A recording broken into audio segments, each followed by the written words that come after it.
नागपूरमध्ये हेलिकॉप्टरचा कारखाना होणार. महाराष्ट्र सरकार आणि मॅक्स एरोस्पेस अँड एव्हिएशन यांच्यात झाला करार. हेलिकॉप्टर कारखान्यासाठी 8,000 कोटींची गुंतवणूक होणार.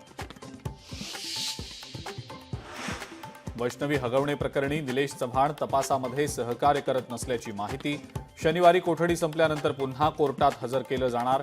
पोलीस उपायुक्त संभाजी कदम यांची माहिती.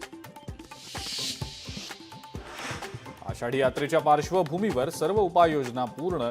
कोरोनाची स्थिती नियंत्रणात, काळजी करण्याची गरज नाही. आरोग्यमंत्री प्रकाश आबिटकर यांची माहिती. बच्चू कडूंच्या आंदोलनातल्या लोकांची प्रकृती बिघडली. प्रकृती बिघडल्यानं 5 लोकांना रुग्णालयात हलवलं.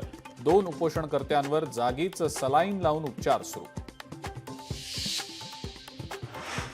नांदेडमध्ये प्रहार पदाधिकाऱ्यांचं आंदोलन. प्रहार पदाधिकाऱ्यांचं तहसील कार्यालयाजवळ आंदोलन. बच्चू कडूंच्या आंदोलनाला प्रहारचा पाठिंबा. पैठण तालुक्यामध्ये गेल्या 24 तासात तब्बल 237 मिलीमीटर पाऊस. पाचोडमध्ये 358 मिलीमीटर पावसाची नोंद. जोरदार पावसामुळे कांदा भिजल्यानं शेतकऱ्यांचं मोठं नुकसान.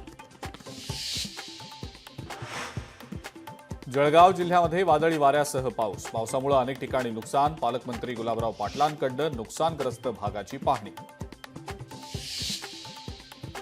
अमरावतीच्या मेळघाटात जोरदार पाऊस. जोरदार पावसामुळे शेतकऱ्यांचं नुकसान. आमदार केवलराम काळेंकडून नुकसानग्रस्त भागाची पाहणी. कराडच्या पाटणमध्ये मुसळधार पाऊस. पावसामुळे शेतात पाणीच पाणी. सततच्या पावसामुळे ज्वारी पिकांचं नुकसान. पुण्यामध्ये रस्त्यांची कामं अपूर्णच. मुदत संपल्यानंतरही रस्त्यांचं काम सुरूच. रस्ते पूर्ववत न झाल्यानं नागरिक हैराण. नाशिकच्या गंगापूरमध्ये दुकानावर अज्ञातांची दगडफेक करून खंडणी मागितल्याचा प्रकार. खंडणी मागणाऱ्या 2 सराईत गुन्हेगारांना अटक.